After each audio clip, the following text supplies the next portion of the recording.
Hello बच्चों, let's see this question. So the question says in a group of 50 people, 35 speak Hindi, 25 speak both English and Hindi, and all people speak at least one of the two languages.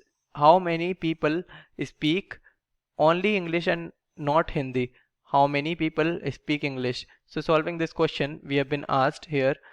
Question solve करने से पहले हम basic की concept समझेंगे. So solution and basic की concepts जो यहाँ use होने वाले हैं उसके लिए हम एक काम करते हैं कि कुछ सेट्स मान लेते हैं. Let us take E B the set E B a set containing people speaking English. इससे क्या होगा कि जो एन ऑफ ई है, then N of E will represent number of people speaking English, right? क्योंकि एन ऑफ ई मतलब number of elements in the set, मतलब यहाँ पे number of people in the set, so number of people speaking English इसका meaning हो जाएगा, right? Similarly हम क्या कर सकते हैं, एच को ले लेते हैं and H B a set containing people speaking Hindi. तो by same reasons we will have n of h, that is number of people speaking Hindi. Question को आगे समझते हैं वेन डायग्राम से. तो यहाँ पे हमें अज्यूम कर लेते हैं कि ये एक यूनिवर्सल सेट है, universal set U, and we have A and B, not A and B, we have sets E and H. So ये E मान लेते हैं कि ये जो सर्कल है E रिप्रेजेंट कर रहा है और ये सर्कल रिप्रेजेंट कर रहा है H, राइट? तो हमारे पास ये कॉमन इंटरसेक्शन पॉइंट हो जाएगा, common people who speak both English and Hindi, right? अब हमें क्या दे रखा है यहाँ पे क्वेश्चन में कि दे रखा है कि Hindi here how many people speak only. ये तो पूछा गया है, हमें दे रखा है कि all people here, all people speak at least one of the two languages. मतलब कि जो हमने कंसिडर किया है यहाँ पे कि यूनिवर्सल सेट है ई और एच है, तो अगर हम किसी एलिमेंट को यहाँ कंसिडर करें, किसी इस रीजन को कंसिडर करें जो कि ई और एच के बाहर है, इसका मतलब हुआ कि it represent those people they don't speak English और हिंदी, राइट? ऐसे लोग रिप्रेजेंट करेगा ये पर्टिकुलर रीजन जो दोनों लैंग्वेज नहीं बोलते, जबकि हमें दे रखा है कि लोग दोनों में से एक तो बोलते ही हैं. तो यहाँ पे हम यूनिवर्सल सेट को इंस्टेड, यूनिवर्सल सेट का मीनिंग हो जाएगा, ये हटाना पड़ेगा हमें, और ये जो पर्टिकुलर रीजन है ये यूनिवर्सल हो जाएगा, that is A, that is union of E and H. तो इसकी वैल्यू ही is equals to E union H की बराबर हो जाएगी, राइट? तो हमें यूनिवर्सल सेट को कंसिडर करने की ज़रूरत नहीं पड़ेगी. तो यहाँ पे हम वैल्यूज़ देखते हैं जो हमें दिया गया है. हमें दे रखा है 50 people are total. So total if there are people 50, हम यहाँ लिख लेते हैं given as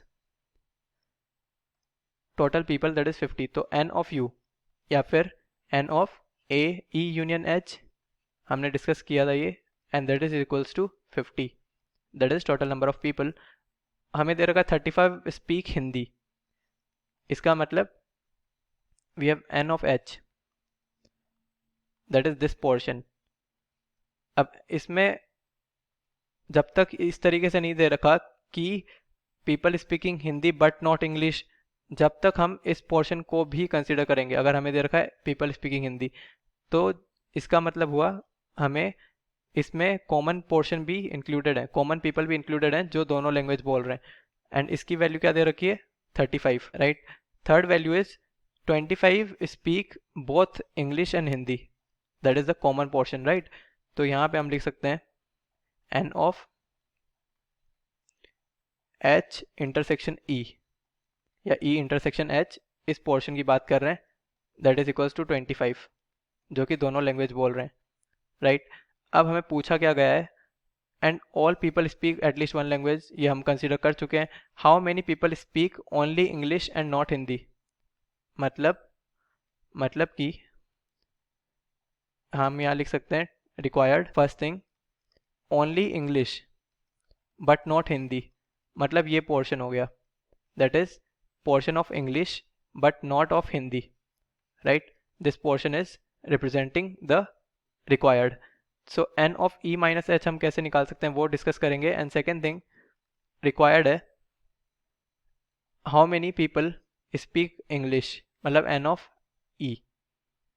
an of E मतलब इसमें सारे लोग आ जाएंगे इंक्लूडिंग दिस पोर्शन, राइट.